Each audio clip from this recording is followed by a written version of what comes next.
بسم اللہ الحمدللہ والصلاة والسلام علی رسول اللہ السلام علیکم ورحمۃ اللہ وبرکاتہ۔ سامعین کرام، اب ایک مستقل موضوع ہے عید کی آمد مرحبا، قسط نمبر 1۔ ہم اور ہمارے اسلاف ہم عید مناتے ہیں جبکہ ہمارے اسلاف عید اپناتے تھے۔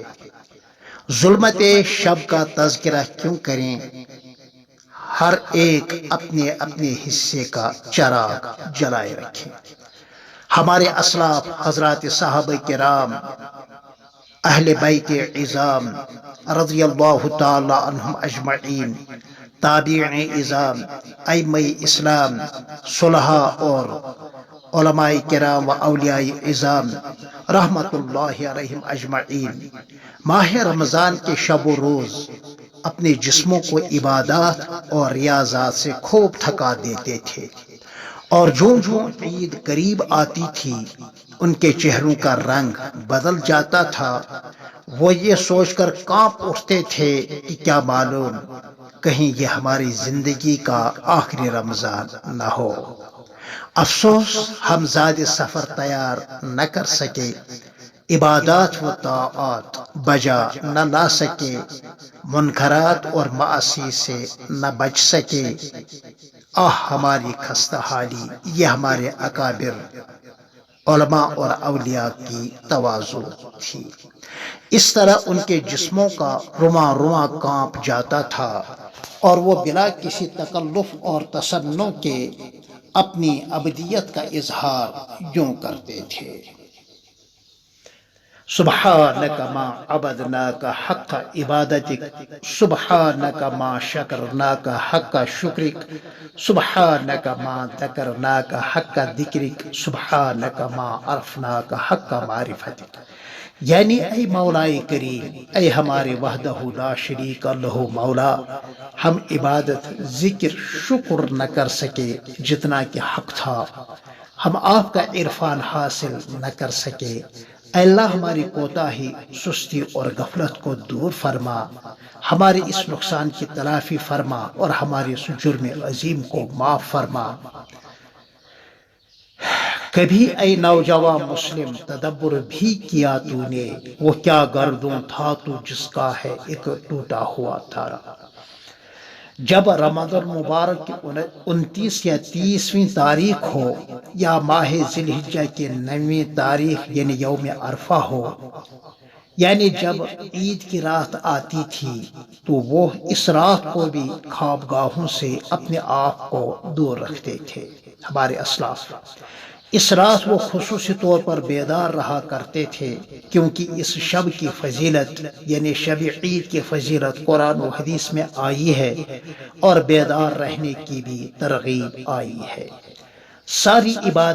ساری رات عبادات میں مصروف رہ کر اذان فجر کے بعد وہ عید کی ضروری اور مسنون تیاری کرتے تھے، نہاتے تھے، مسواک کرتے تھے، عطر اور خوشبو کا استعمال کرتے تھے، نئے کپڑے یا دھلے ہوئے کپڑے زیب تن فرمایا کرتے تھے۔ عید الفطر کے دن ہلکا سا ناشتہ کر کے نماز فجر کے لیے نکلتے تھے۔ نماز فجر کے بعد وہاں مسجد شریف ہی میں، یعنی اگر موسمی حالات خراب ہوتے تھے، رہتے تھے، پھر نماز عید بوقت اشراق یعنی طلوع آفتاب کے کوئی 15-20 منٹ بعد فوراً پڑھا کرتے تھے، ورنہ نماز فجر کے بعد ادھر ہی سے سیدھے عیدگاہ کی طرف جاتے تھے۔ راستے میں آہستہ آہستہ بروز عید الفطر تکبیرات تشریق، اللہ اکبر، اللہ اکبر، لا الہ الا اللہ، واللہ اکبر، اللہ اکبر وللہ الحمد پڑھا کرتے تھے۔ لوگ فوراً ہی جمع ہوتے تھے، زیادہ انتظار نہیں کرنا پڑتا تھا، سب کے سب پرسکون اور باوقار انداز میں سب بستہ ہو کر بیٹھتے تھے۔ مختصر سا علمی و عرفانی خطاب ہوتا تھا، معن بعد فوراً ہی اعلان ہوتا تھا کہ نماز کے لیے کھڑے ہو جائیں۔ خطیب صاحب دائیں بائیں صفوں کی درستگی کو دیکھتے تھے، حسب سنت یہ بھی اعلان کرتے تھے، سووا صفوفکم ولا تختلفوا سووا صفوفکم فإن تسویۃ الصفوف من تمام الصلاح، یعنی اے اہل ایمان اپنے اپنے صفوں کو درست کرو، آگے پیچھے مت ہو، ورنہ تمہارے دل بھی ایک دوسرے سے الگ الگ اور جدا جدا ہوں گے۔ سنو، صفوں کی درستگی لازم ہے کیونکہ نماز اس کے بغیر مکروہ ہے۔ اس کے بعد مسنون قرات اور ترتیل کے ساتھ ہمارے اسلاف نماز پڑھاتے تھے۔ لوگ نماز سے فارغ ہو کر پوری دلچسپی کے ساتھ خطیب کا خطبہ عید سنتے تھے، سمجھتے تھے اور اس پر عمل کرتے تھے۔ عید الفطر کے اس خطبے میں اس دن کی فضیلت، اس کو اپنانے اور عملانے کی ترغیب ہوتی تھی، اور صدقہ فطر ادا کرنے کی بھی تعلیم ہوتی تھی۔ اسلام اور اہل اسلام بلکہ پوری انسانیت کے خیر خواہی، ہمدردی اور بھلائی سے متعلق مضامین اور دعائیں ہوتی تھی۔ اسلام کے آفاقی نظام، اس کے عدل اجتماعی اور دعوت اللہ سے متعلق بیانات ہوتے تھے۔ باہمی اخوت و محبت، آپسی اکرام و احترام، اسلامی رواداری اور غیر مسلموں کے ساتھ ان کے حقوق بھی سمجھائے جاتے تھے۔ خطبہ اور بیان سن کر لوگ اپنے گھروں کی طرف امیدوں کے بہت سارے روشن چراغ لے کر روانہ ہوتے تھے۔ جو کبھی نہ ملا تھا آج وہ مل گیا، تو اس کے ساتھ سلام و مصافحہ اور خیریت و عافیت کی باتیں ہوتی تھی۔